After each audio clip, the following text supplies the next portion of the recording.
gestion des risques en général est prépondérante, elle est fondamentale. Le milieu souterrain est un milieu auquel on n'a pas accès à l'observation de façon directe. Donc de toute façon, on va essayer de le connaître le mieux possible à partir de différentes investigations, de retours d'expérience, etc. Mais il y aura toujours une part d'incertitude. Et associé à ces incertitudes géologiques, il y a des risques qui peuvent être parfois avec des conséquences importantes. Donc il s'agit vraiment d'évaluer le niveau de risque et d'essayer de le réduire. Et si on n'arrive pas à le réduire, de prévoir les dispositions pour passer ce risque. Ce qui est une façon de le réduire, c'est-à-dire de bien trouver les moyens de conception, de creusement, pour passer ce risque si effectivement il s'avère présent. On peut dire que les risques ils sont liés à une très mauvaise stabilité des terrains. Donc ça peut être de différentes manières.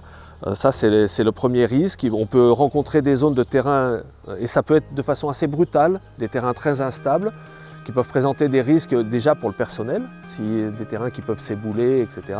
Et puis après des risques, je dirais, financiers sur les travaux, qui vont retarder les travaux, etc. Donc surtout s'ils ont été mal anticipés. S'ils sont bien anticipés, on prend les mesures justement de construction, etc. pour s'en prémunir.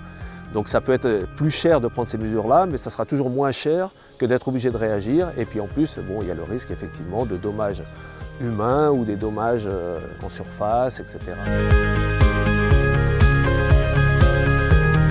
Les innovations, je dirais, c'est dans les méthodes pour réduire l'incertitude. Il y a une discipline qu'on appelle la géophysique, par exemple, qui essaye de lancer un signal physique dans le sol pour essayer de voir si on peut déceler des zones d'anomalies, des zones plus faibles, etc. Donc on continue à développer ces méthodes pour accompagner des méthodes d'observation directe par sondage ou en surface.